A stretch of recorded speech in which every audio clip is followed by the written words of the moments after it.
Hey, welcome to Conscious Conversations. My name's Luke McLean. I'm a meditation teacher and I'm a life coach. I do a lot of work with people, especially around in Australia and in Victoria, just to help people live with more intention and authenticity through being in the present moment. That's as simple as I can put it. Conscious Conversations is really an extension of how I want to live, and what I've really selfishly wanted to do is create a podcast where I catch up with people who are living really authentic, purposeful lives, and to sit down with them for an hour or so and unpack their story of intention, of authenticity and purpose, and also talk about the resources, learnings and skills they've developed to live that way. And I think with the hustle and bustle of modern life, those skills and our need to live from a real heartful, purposeful place is becoming more and more needed, not just for us, but for the planet. So that's the podcast, and that's what we get to do here. It's a labour of love. This podcast makes no money at all. Will it in the future? I don't know. But at the moment, this is something that I'm really passionate about for my personal growth, but to grow people, to become more conscious, to grow a conscious collective. So I do urge you that if you could pass this podcast on to someone, if you like it, that's what I want from this. Is if you think it's worth a listen and worth an investment of say 45 minutes to an hour, give this to someone else, and I want to grow the audience. Any feedback on topics, I do a lot around mindfulness and meditation with teachers. I do a lot around wellness, leadership, that kind of thing. But if there's anything else that you'd like for me to sort of explore, I'm more than open to doing that as well. So let's get into today's episode. Today, again, we get into the weeds a little bit with meditation and mindfulness, but I really enjoy this conversation because I get to catch up with Jackie Stewart. Jackie, is a model, she's an actress, and she's also a meditation teacher. So, she's holding a few tensions there, and she was on a really sort of vertical budding career as an actress, sort of got to a spot in her life where she sort of realized that it was just a constant hustle, a constant busyness to the next thing, and there was never a feeling of really embracing the full moment, which took her onto this journey of mindfulness meditation, and to deepen that even further, to become a teacher of meditation. So we really unpack that feeling and that moment of her wanting to deepen herself and realizing that there was more to life than the accumulation of status and material wealth. So that's a really cool part of this conversation. We also dig a little bit into mindful parenting. She's got a young boy named Phoenix, and we talk about how to show up as a really mindful and present parent. And we also lastly touch a little bit on how we take some of these really beautiful ancient Buddhist teachings but bring them to life for modern life capabilities, and finding the middle ground there. So that's a bit of a synopsis of what you're going to get today in this conversation. You're going to get some really authentic answers, and I hope you like this conversation, because Jackie, really gave an open heart to these responses. So today, that's Conscious Conversations. My name's Luke McLean, and without further ado, this is Jackie Stewart.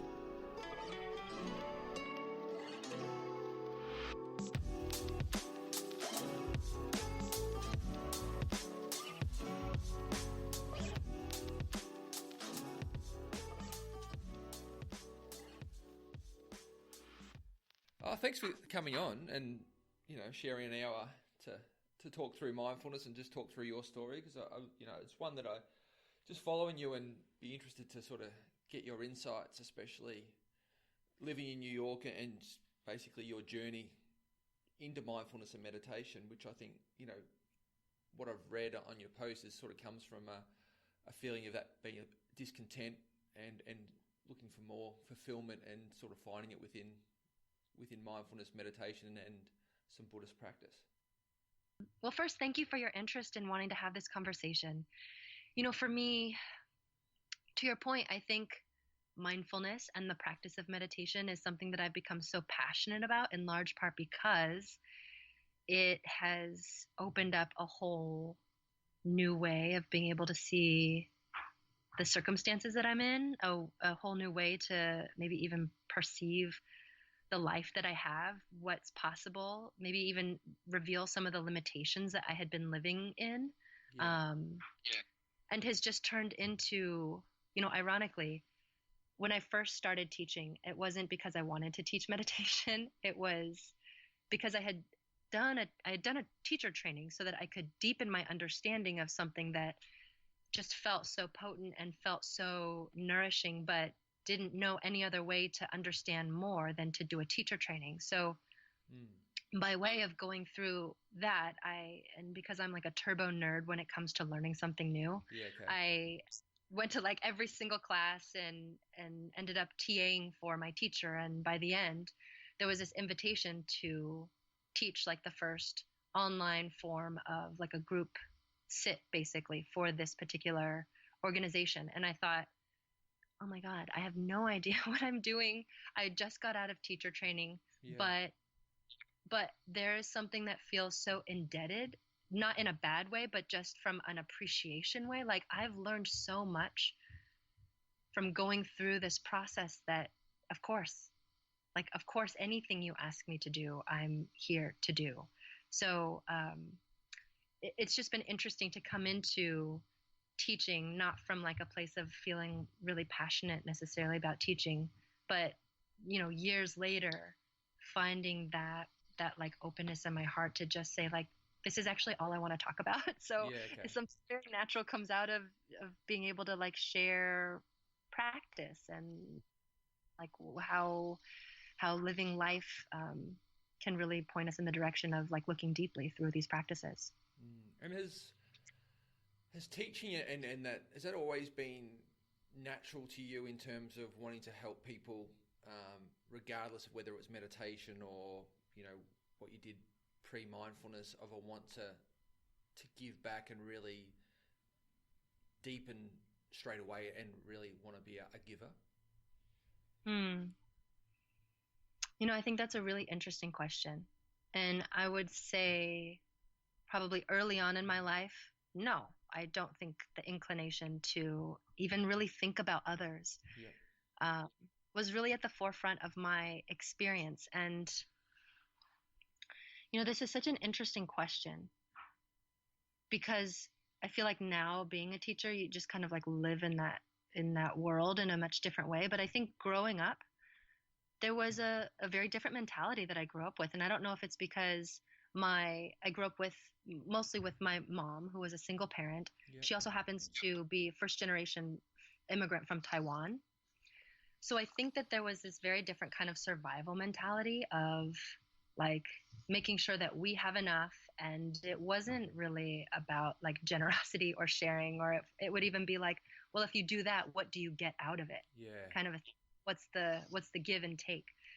So I think I very much grew up with that in place. And, what's interesting is, we had touched a little bit on, just between you and I personally before this, on my background as an actress and having studied theater. Yeah. And I think it was when I started to get into maybe like the craft or an art form that really opened me up to this ability to, or maybe even an interest to want to share something. So for me, acting was much less about, I think, the nitty gritty craft of acting, but it was more about being able to pluck somebody, let's say an audience member, out of their own personal experience that they might be having and take them on a journey, so to speak, whether it was through the eyes of this particular character or how living through this story for the next 2 hours might leave you changed in some way. So yeah, I think that's a really interesting point, Jackie, you make in terms of with that theatre piece and that being an actress. What was that feeling like? Like, can you remember that feeling when it was the first time that? Because I feel like giving is so important in our lives, and when you're in that survival mode, which it sounds like initially you might have been when you were younger and being, a first generation immigrant, or your mother being, that it was about just getting through. But that feeling when you realise that when you give something to others through acting or teaching, how that felt to within your heart space to really give something to someone and make them feel something. Yeah. Wow, it's so amazing to just take the time to to think back to that period of my life. But I think, for me, acting ended up revealing so much of my mindfulness practice before I ever formally studied. Yep. And I think a big part of it was all the softening that was required, whether it was this survival instinct or this need in me to maybe like intellectually or academically achieve or find success in certain ways, that I got there. And it was just this training in putting it all down and saying what's actually most interesting is a human being.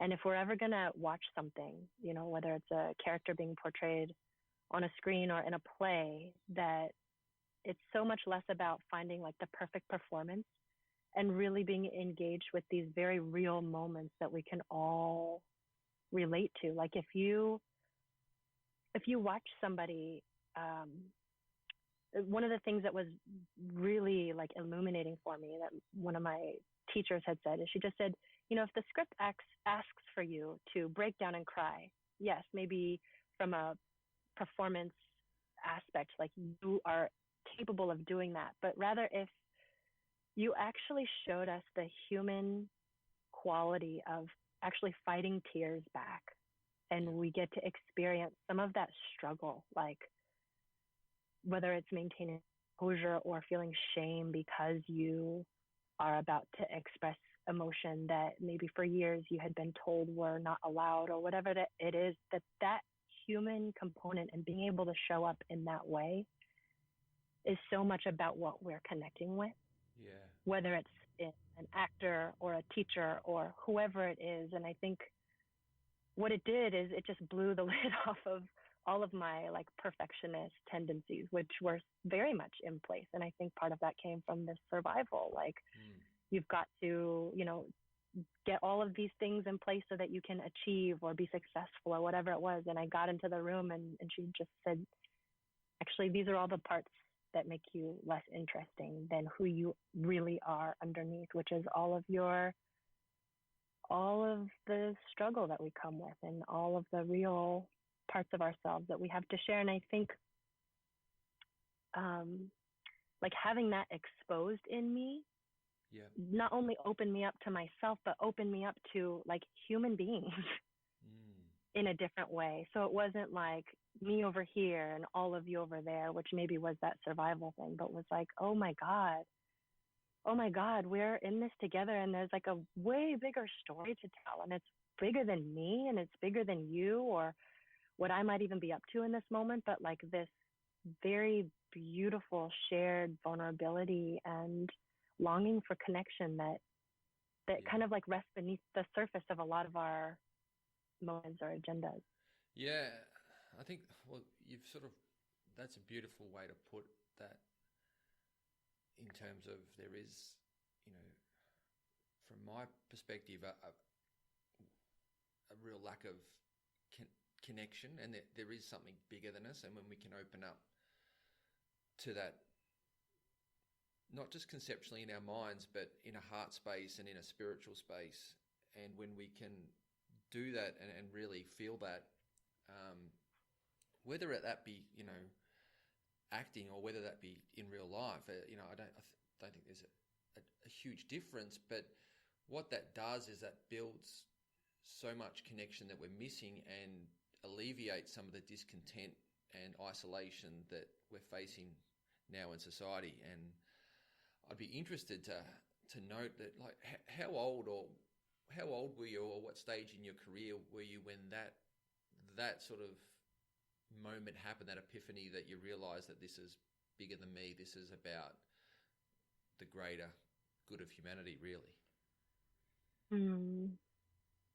Yeah, that's an interesting question. So I had completed college. I had actually gone through getting a master's degree, which I think was just my like stacking up of achievements. And ironically, it was part of my next achievement was like going and doing this like conservatory training, because at the time my agent was interested in submitting me for pilots and TV shows. And I just thought, oh my gosh, I'm so unprepared to do that. Maybe I'll go and do this next thing, like put this other training under my belt. Yep.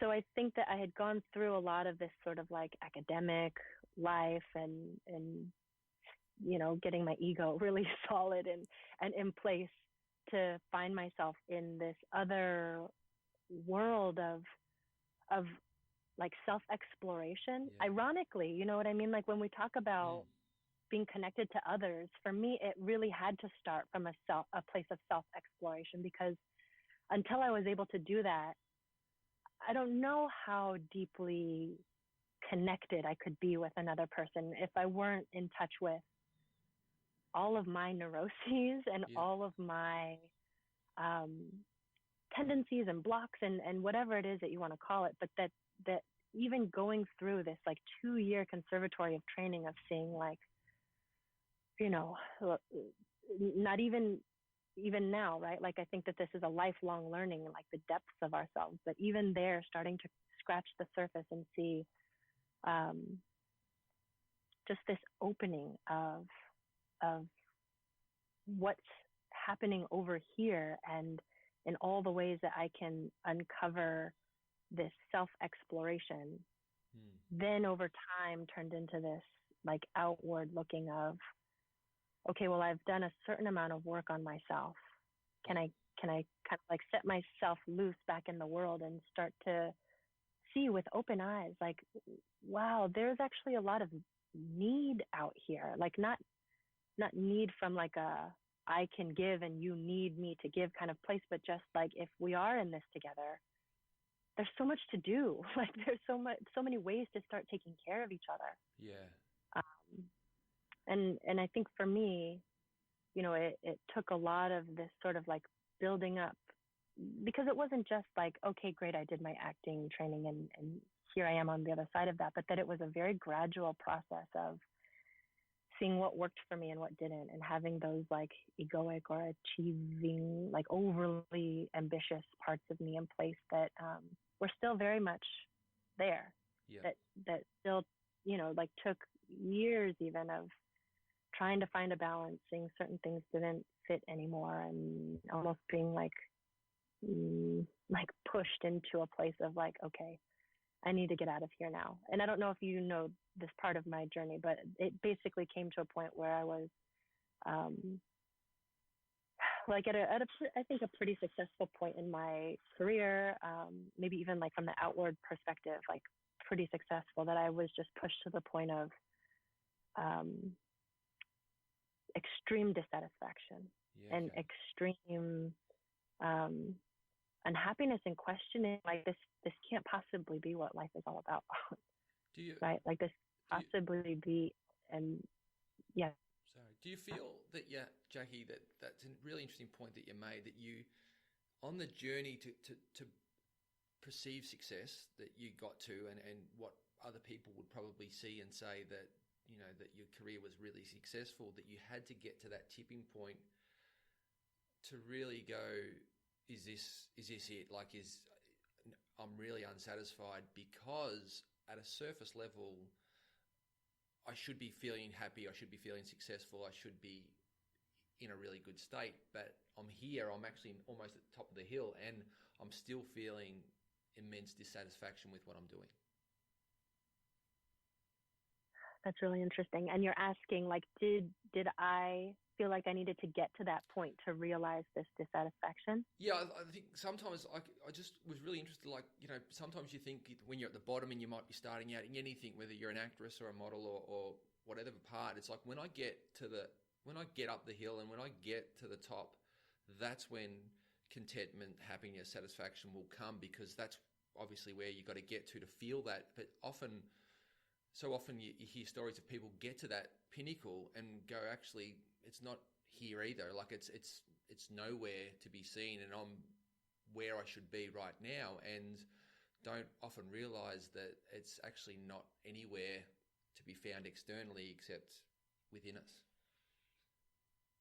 Yeah.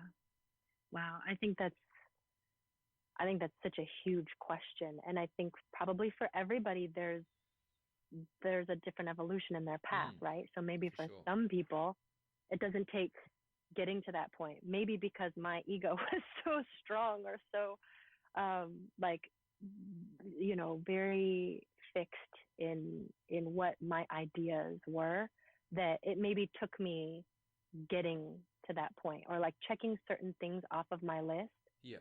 to find myself in that place, because otherwise I was just in it, Yeah. right? Like I was in the game, and the game was to keep going and to keep achieving, and that kind of kept me busy. Like that was a distraction for my mind, and I didn't know that there was no way out at that point for me, in my experience, right? It was like, just keep chasing, keep growing. And then maybe, for each of us, our level or measure of success is different. But for me, it was having tasted, certain things. So for me, what that was, I have a couple TV shows under my belt. I had at the time just finished filming a pilot with, at the time, like a relatively popular, celebrity, whatever you want to call it, actor. I had bought an apartment in New York City. I was in a relationship, and there was that moment of just looking around and thinking like, God, I feel like I'm just chasing after the next thing, and when is it going to stop? Like, I just filmed this thing, and now here I am 2 weeks later feeling like, when's the next project? Or like, when's, and in the world of acting, everything is groundless, right? So as much as you think like, great, I've just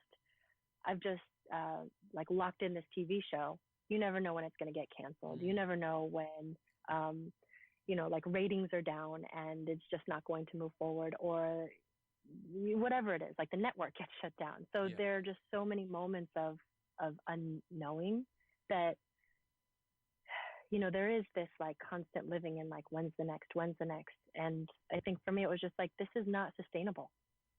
I can't keep living in a place of not knowing when that next high essentially is going to happen, right? And even with like buying the apartment, it was like, okay, so I checked that off of my list, but now I'm just here in an apartment. Like, what does it really mean? Where did that feeling, Jackie, when you have that moment or have those moments of, of, is this it, and that, it's almost like a real conscious self-inquiry as to what am I doing? Where am I? Where does that hit you? Does it hit you? Is it in the mind, or is it in the heart, or does it overwhelm the body? Like, where do you feel it? Wow. What a good question. I mean, initially, and maybe this is an intellectual answer, but I think initially, I think I would experience it in the mind, because that's sort of what's creating this game outside of myself, is like these ideas of achievement. But it feels very real. Like it feels very real. And I'll be honest, even now there are moments where I find this tendency creep in, or I'll see, other meditation teachers doing certain things, and then I'll think like, wow, I need to keep up with that. And so to your question, what's interesting for me is, now that maybe I've developed some tools or a different way of reflection, I'll usually take the time to sit with it, because I notice that activation in the mind. Like my mind is creating this sense of dissatisfaction right now. Can I come back and actually reconnect with my heart? Because when I can take the time and space to do that, there's a very different experience that becomes available. I'm not caught up in the chasing after. In fact, there might even be a remembering of like celebrating what this person is doing, and that was something that I was like, the reason that there's a friction is because I'm underneath that inspired by the fact that this person might be sharing these teachings in a particular way. But because my mind got tangled up with it, it turned it into competition or jealousy or whatever it is. But when I can come back and settle in my heart, there's a very different opening and like an understanding. Also about like what is actually important to me. And when I check, go ahead. I think that's a really like that inquiry of is this important to me? Because listening to your talk, which I think's a huge unlock for people, and you're sort of talking to it from a place of observation almost, that what happens in the, you know, in the mental game when that happens, and listening, you're talking about, you know, first of all, like there's judgment of, if it's another meditation teacher doing something, there's a judgment on and comparison on, is that better or worse than what I'm doing? And then maybe there's a feeling of attachment, of wanting to be that or do that, and then sometimes that feeling of not being enough with what you're currently doing. And what you said at the end was really beautiful in terms of going back to, is this me, or is this what I really want to be about? And I think that's the gold that you unlocked right there, Jackie, in terms of when we can get to that stage of going back and to our authentic self and going, do we really want what they've got? Often it's not what we want. You're so right. You're so right. Yeah. And I think it is that deep looking and saying, like, not only is this what I want, but is this even actually important to me? Like, maybe this is just part of that habit that's been running for so long, that like striving and achieving that's been put in place in a very solid way for so long, that if I I don't know, fall asleep for a moment, that's what shows up again, just on my like autopilot mode. Yeah. And so that almost like commands my attention again, like, whoa, wait a minute. Yeah, for you know, sure. Here's that old pattern kicking back up. And now is this opportunity to really meet it. And if so much of what we're practicing is cultivation, right? Or like cultivating certain traits or qualities, or even like in the field of neuroscience, right? They've talked about weakening certain neural pathways or habits and really strengthening other ones. It's like this suddenly being revealed, this opportunity to say, okay, there that is. It's totally still a part of whatever wiring I have in the present moment, but that here's this opportunity now to sit with it, to maybe, you know, like take it to my cushion and to really work it out, so that it's not something that has to play out again in another unconscious pattern, but that I can meet it in a different way, maybe hold it with a different kind of tenderness. And I love that you brought it back to the heart. Like, you know, if I really connect from this place, so much of that angst starts to dissolve, because then I can remember this is actually not what I value at the end of the day.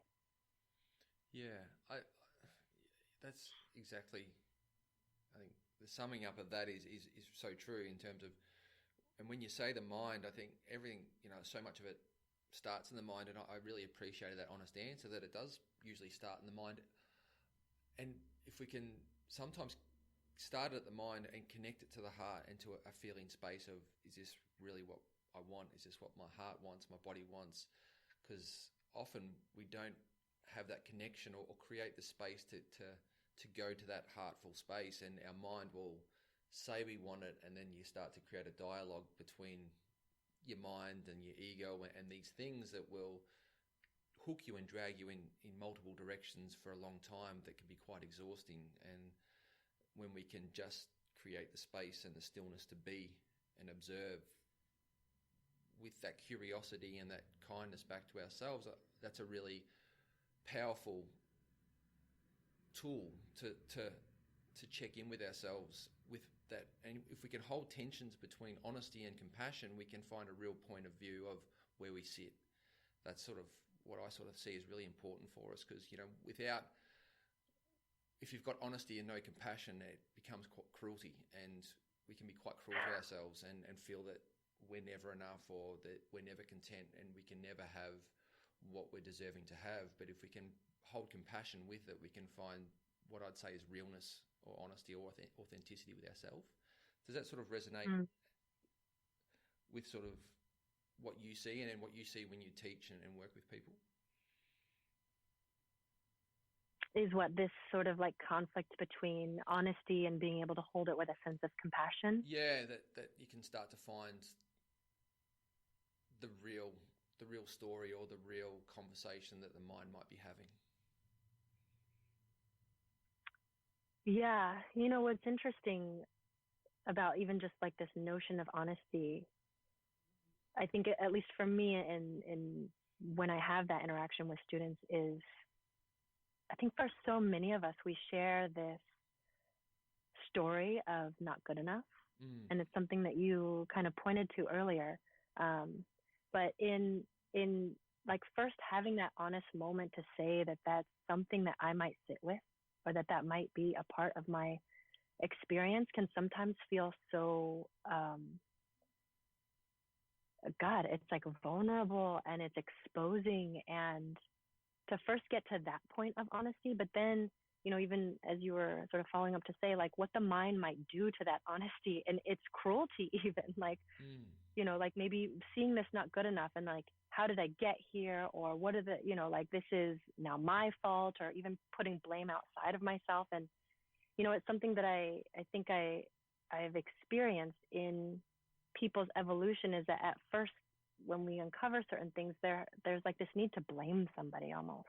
Yeah. Whether it's like myself for getting to this place, or now I'm pointing the finger at like a circumstance in my life, or teachers or parents or whoever.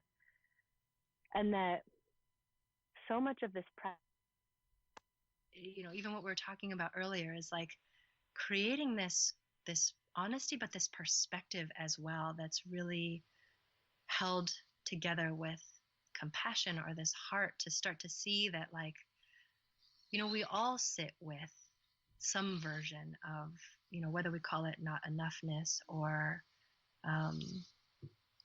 dissatisfaction, suffering, whatever it is. And that when we start to point the finger, we're like deepening that path of suffering. Yeah. Whether it's for ourselves or for other people, but that, once we really come face to face with it and realize that, I'm not interested anymore in increasing suffering, whether it's for myself or others, that blame sort of loosens up, and we can really start to see each other in a different way. Like maybe now my not good enough self is seeing your not good enough self, and I can just kind of, we can like sit in this together and acknowledge the softness that's shared here. I'd imagine, Jackie, that your story, or your feeling of, that ego and sort of that place where you started from would be quite a common story for your students, because New York's a very busy place, and it's quite, it's full on, and it's, it is a competitive space, that people could really resonate with your story when you do share that as a meditation teacher, and that provides some common ground for them to connect with you. Yeah, I think so. And I at the end of the day, I don't know if I can say I hope so, because I don't necessarily wish that other people, sit with that same sense of maybe like overachieving that led to dissatisfaction in the same way that I did. But that maybe sometimes it does take a certain level of recognition to find ourselves in these teachings. But yeah, I do think that in a certain way, maybe because I live in New York City and I have been a professional in New York City, that there's a shared language that we have. Or like even in the moments when I'm able to go into like a corporate space and talk to people, that I'm not talking to people at a corporation, but that I'm talking to a room of human beings who in the same way share a lot of experiences that I also have, whether there are things that I still have that come up for me, whether there are things that I've learned to work through with tools, doesn't mean that they're alien to me or that I don't get it, but that when people share about, like moments of discontentedness or whatever it is that they might be sitting with, it's like, yeah, yes, I totally get that, because I'm in it with you. You know what I mean? And I think for me, that's important, to never be a teacher that's like sitting over here having figured things out. It's like we're in this together, and we're all discovering these aspects of ourselves and life, and yeah. If that makes sense. I say that because I feel that, and you're doing a great job of this, and that, when we talk about meditation, mindfulness, and especially if we start to talk a little bit about Buddhist psychology and Buddhism in terms of relating that back to modern life and what is now, and there's been so many great teachers that have done that, but like I think the important thing to create a real shift in modern life is to meet people where they're at, and often if it's too spiritual, or if it's a monk or someone that they can't relate to, that it's not the conditions that they're used to hearing, that it's hard to really connect the story of mindfulness and meditation for them to take that and actually use it. But when we can meet people, especially in that leadership and corporate setting where they're at right now in their conditions, it gives us almost a doorway to start the conversation that this could be of benefit to them where they are right now. And I know that that the book from Mingyur Rinpoche around In Love with the World was the story of him going into basically modern life outside his Tibetan Buddhist practice, and really meeting the world where it was at. And I just think that's really important, and would love to know how that's being perceived in New York, especially where it's, meditation and mindfulness from an outward perspective seems to be becoming more popular and becoming more of a conversation piece. Yeah, in my experience, I think it's showing up as a real need for people. I think, whether or not we want to recognize the fact that mindfulness has become popular, like much, much more popular recently, I think is a component of it, right? So people are just more open to the idea. I think that even brands are wanting to align themselves with this way of thinking.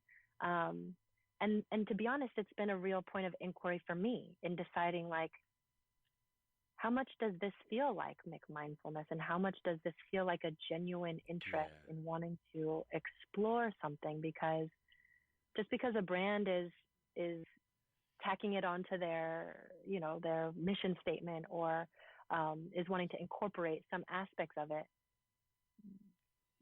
at what point am I, and this is something that a teacher that I sat with, her name is Kim Brown, was so helpful and illuminating for me. And she just said, at what point are we making people more comfortable in samsara rather than actually helping them wake up?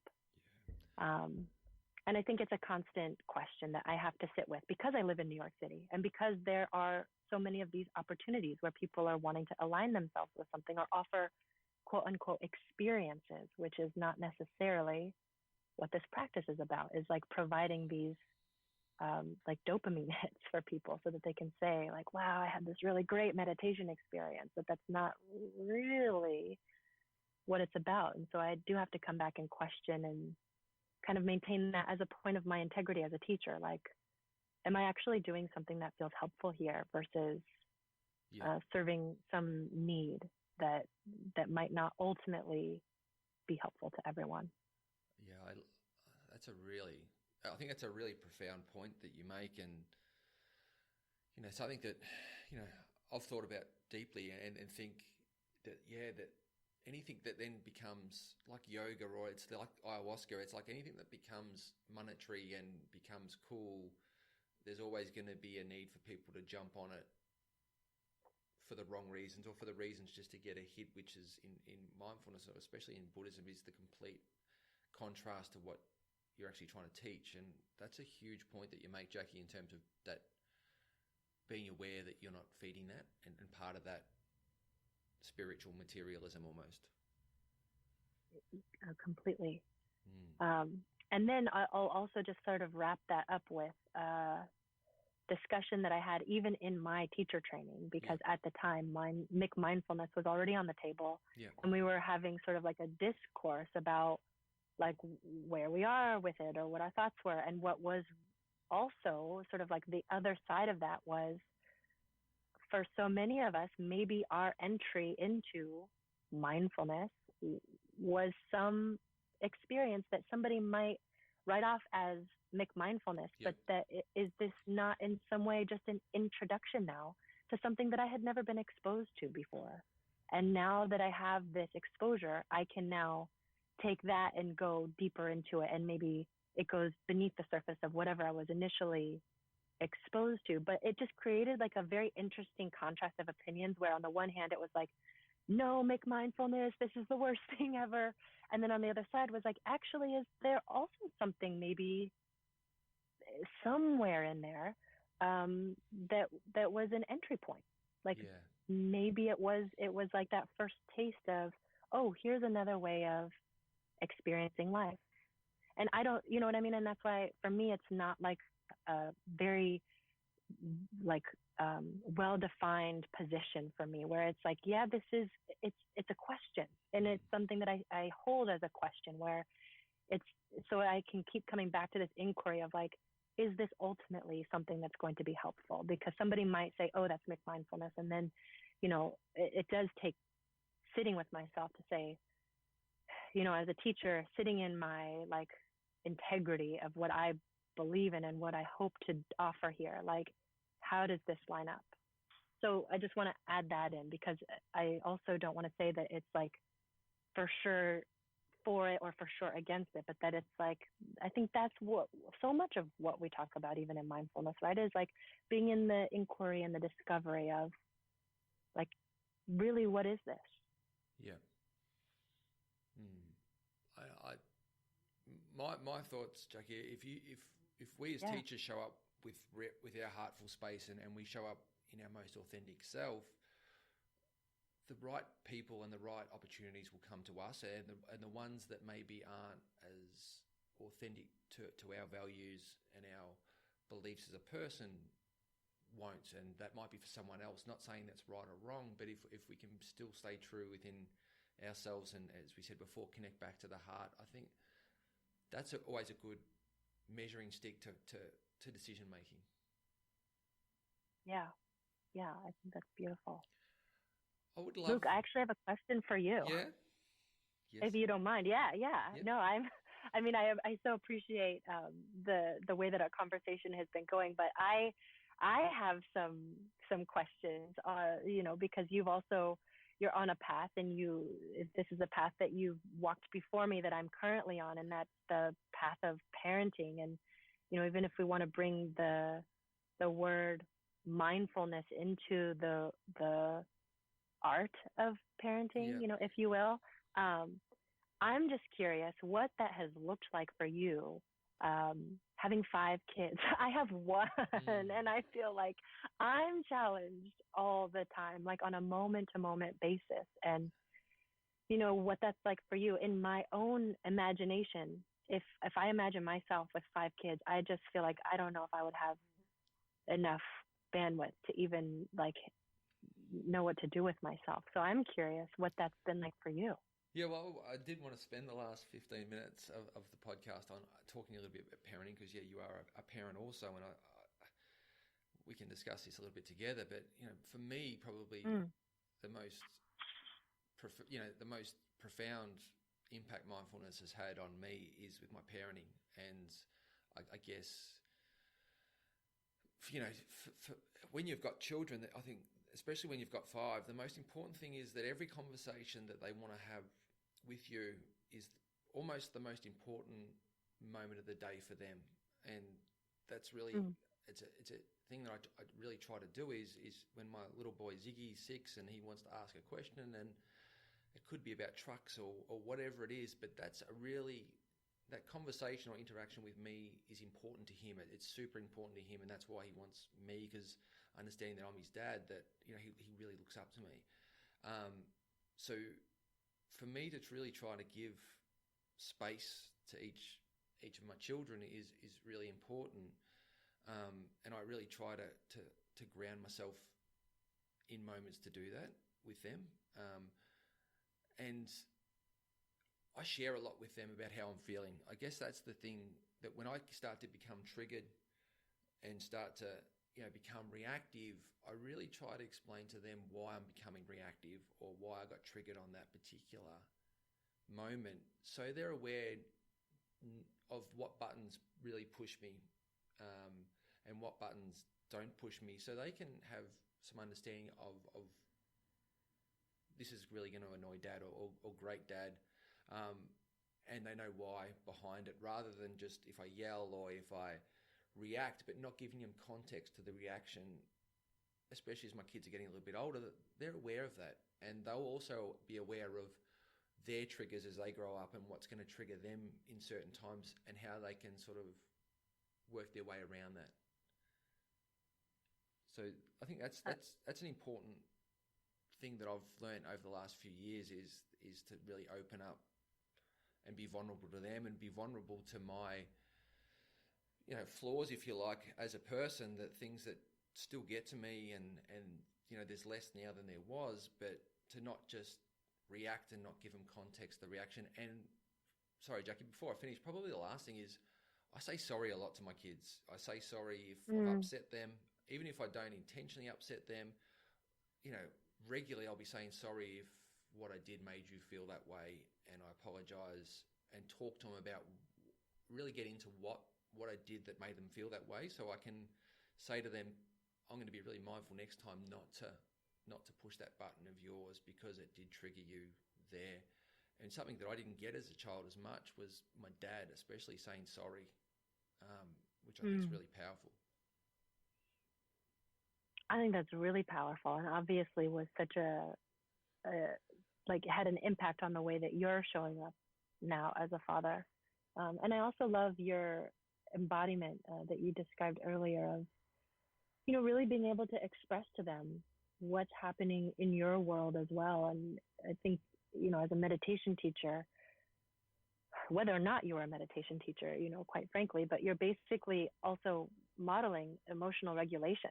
Like, this is what's going on for me. I'm opening up and sharing it with you so that you can get into my world, but I'm also showing you what it looks like to work through a moment like this, so that we know that these are emotions that are on the table, that they'll probably come up for me too, but that they're not something that I need to be afraid of. They're not something that I need to try to stuff down, but that, like, my dad also has these things, and he's demonstrating for me like what this looks like and how to ride this wave out. And it's okay. Like, these emotions and these moments will come up, and that's okay.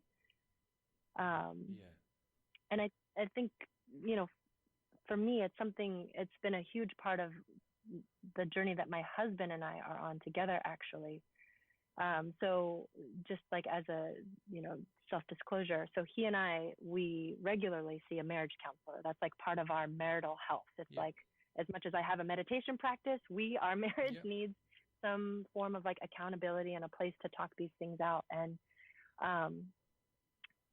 for us, we personally work through the ways that we have discussions or disagreements with each other. And something that our counselor, who also has a background in childhood development, has shared with us was basically like, it's not about, it's not ever about the disagreement or the fact that a falling out has happened or an upset has taken place, whether it's between the two of you or even with Phoenix, our son, but that mostly what it's about is the repair afterwards. Yeah. And the fact that we can show that, like, life falls apart sometimes and things get messy, and,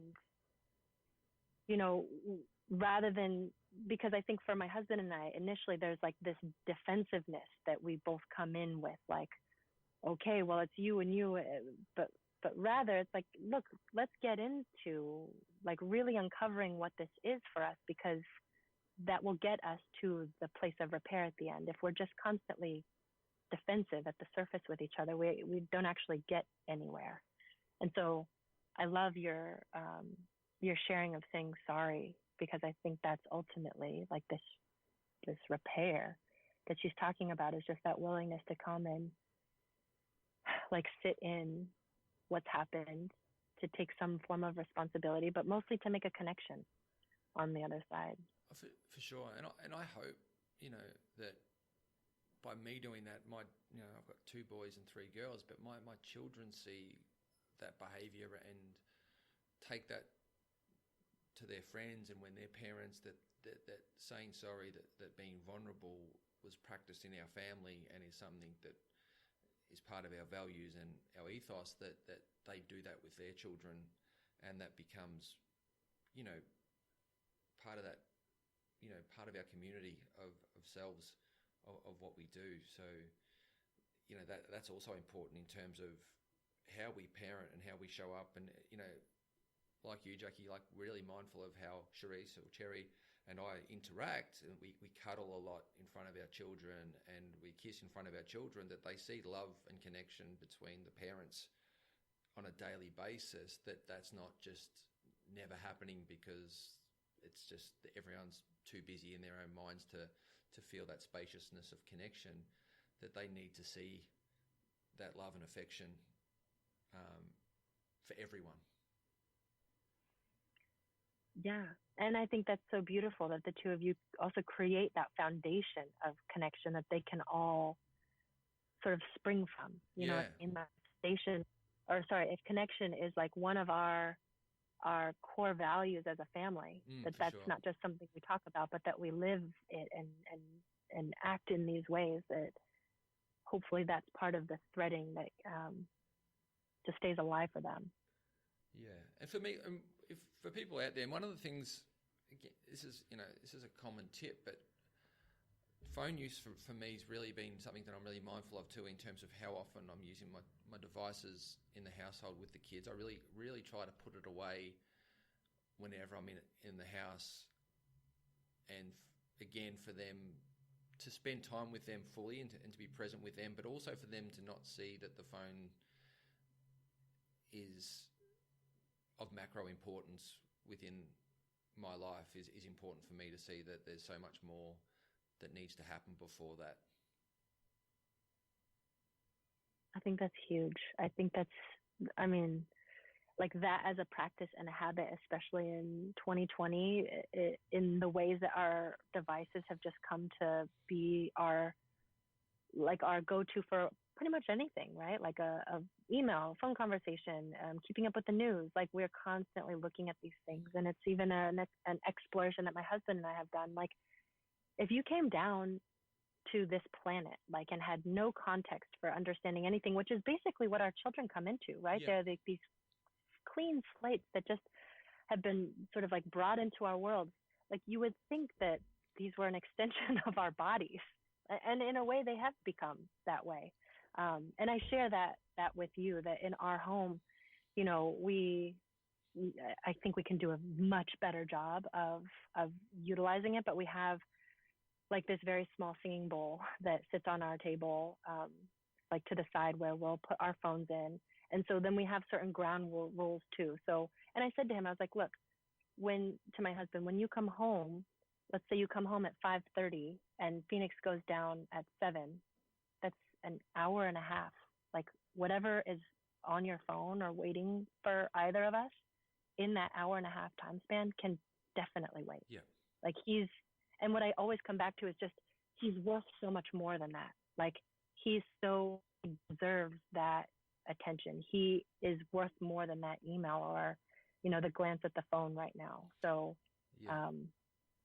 I'm right there with you. And to be honest, I'm also like maybe even like errs on the side of, I don't even know what word I would use, rigid maybe, Yeah. when it comes to his exposure of like media. So I think some parents are a little bit more flexible about it. I'm like pretty firm about how much media I feel comfortable exposing him to, just because he's 2.5 and his world is so vast and wide open. And I just feel like, what on earth is this? Like, this, whatever you could be watching on here is much less interesting than what would happen even if you fell off of this like piece of furniture. Yeah. Like, the learning that happens in that little bit of experience, like, that's so much more rich to me. So I will say too, like, I feel even at the critique of some of my mom peers, or like that I get some of those looks where it's like something that I'm pretty firm about. Oh, yeah. And that, like, not just for kids, but like what we consume it's almost the consumption of information that we're consuming, and what that does to us. I think we're really unaware, that impacts us, and everything's connected. So when we look at that email, it's not even if we look at the email, it's when we're bathing the kids, it's the mind's then thinking about the email we just consumed, and we're still not with the kids. Even though physically we're with the kids, our mind's not with the kids because of the consumption of information that's just taken place maybe 20 minutes earlier. That's the bit that's the tricky bit, because no one sees that. No one sees the distance. But this is just my theory. The kids see it. The kids know when you're present and when you're with them fully, and they know when you're drifting off and thinking about other things. They know when you're not with them in their entirety and engaged, and they feel that. And so many houses and so many relationships, I feel children are feeling disconnected and discontent with the presence and energy there. And what else are they going to do but go and find that socially on their own phones and do that? And then that creates a greater divide between families and between relationships. And the consumption of what people are watching and consuming is really important. I mean, what you're sharing right now speaks to me so deeply, because that very experience, like that very circumstance that you just illuminated, happened to me about a month ago. And I'll just share a little bit on my end. So I spend quite a good amount of time during the week with Phoenix. And so for me, being a teacher and like having my own, I don't know, like professional things to balance, like having them all come together sometimes does create some of that pull, or like that, like if, let's say I'm with him for a morning and it's like, oh my gosh, well, like, can I just step away for 5 minutes to check this and make sure that there isn't anything like very urgent that I need to get to? But on this particular morning, I just found myself so wrapped up in basically what you were just pointing to. Like I had read an email and it totally took me over. It was so distracting for me. And then I just recognized, like, I'm not with him right now. Yeah. And this is so unfair to him and his experience. So actually, it was so overwhelming that it took me, it kind of like pushed me to the point of calling one of my good friends who, to my own, like I'm so deeply thankful for our relationship, is a dear friend of mine who lives in our building, who he and Phoenix have just a beautiful relationship with each other. But I just called him and said, hey, I had this work thing that just came up. If I could actually spend a focused 1 hour of my time getting through this, I feel like it would free up my mental space to actually be able to be with Phoenix for the rest of the day. Do you mind if I come and bring him to you and you guys just spend that time together? Because for me, in the big picture, it was like Phoenix will benefit so much more from just that 1 hour of connecting with him, another human being who is being present for him. And as a mom, I just felt like in that moment, that wasn't there for me. And I had to like be really honest with myself about it, and all the ways that I wanted to like pull myself out or whatever. It was like, this has really got me right now and I need to ask for help. Yeah. And that felt like such a big moment of recognition too. Like here I'm human also and have these things pulling at me, but for me, what I guess credit to my mindfulness practice is just being able to see, like, I'm checked out right now. Yeah.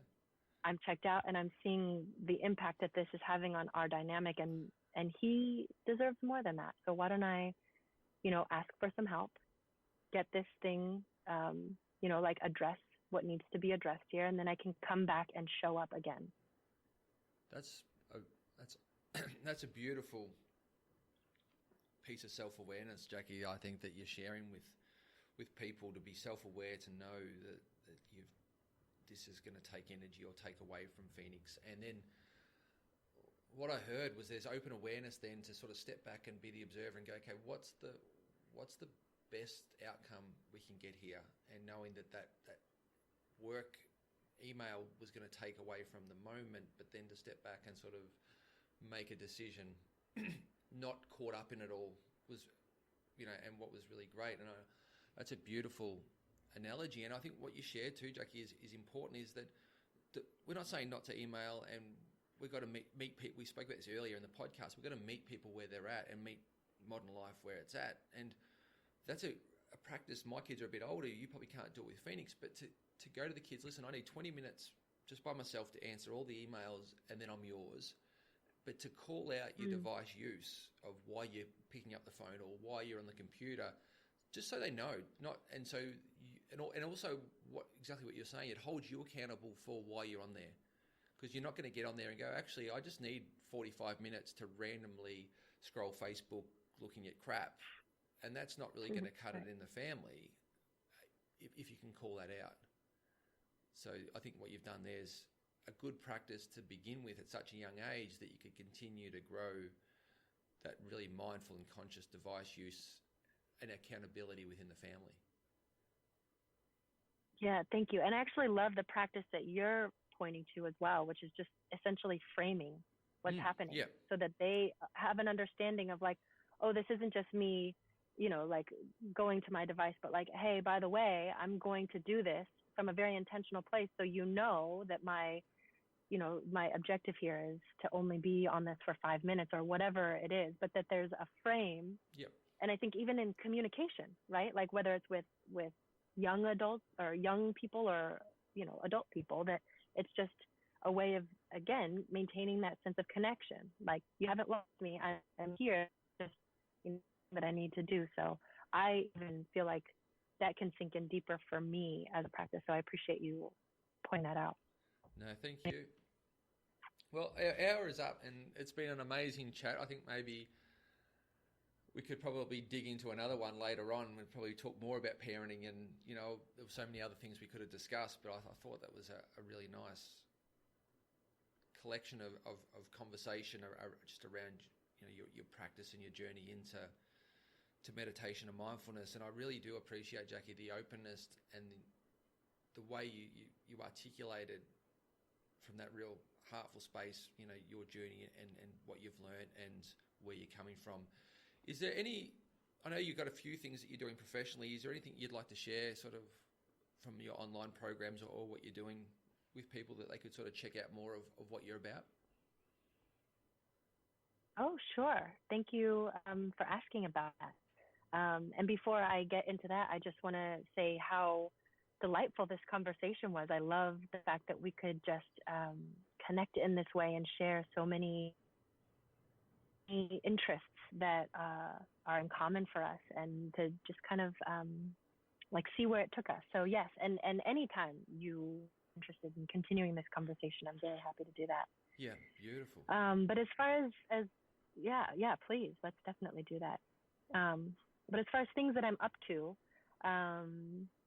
let's see, there's a meditation app that I teach on every weekday morning, which is like become my own like practice in a way. It's called Journey Live. And what is sort of special about it that sets it apart from other meditation apps is that you have classes that you can sit in all throughout the day, and they're with a live teacher. So it's not like a pre-recorded, I choose this 20-minute meditation, but that you are sort of at the top of the hour sitting, with this teacher who's streaming at that very same time.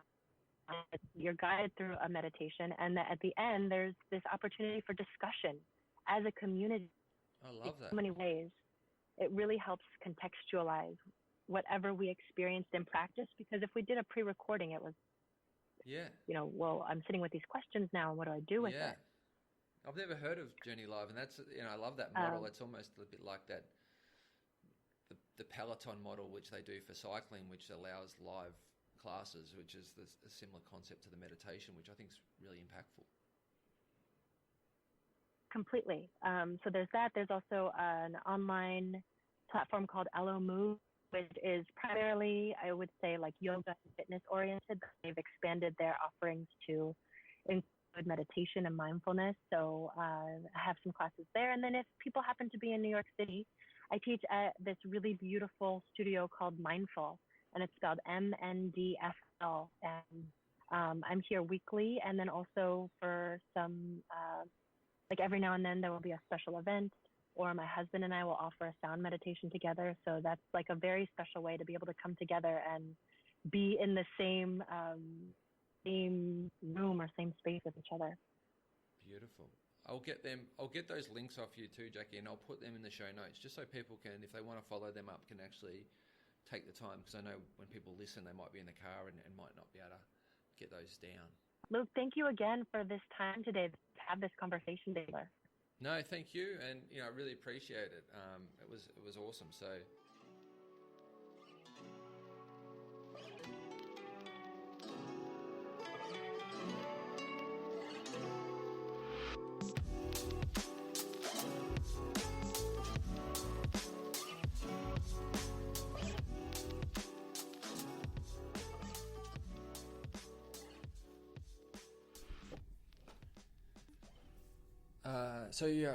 That was Jackie. I really do sincerely hope that you enjoyed that conversation. I would love, if you're still listening, to leave a response on iTunes, or to give some feedback. That's always helpful. I hope you liked it. I hope you got something from it. If you liked it, please pass it on. This is a community that we're trying to share and trying to grow. So if this conversation did resonate, forward it on to someone else, and hopefully they can reap the rewards and the benefits from this conversation. So until next time, my name is Luke McLean, and this is Conscious Conversations.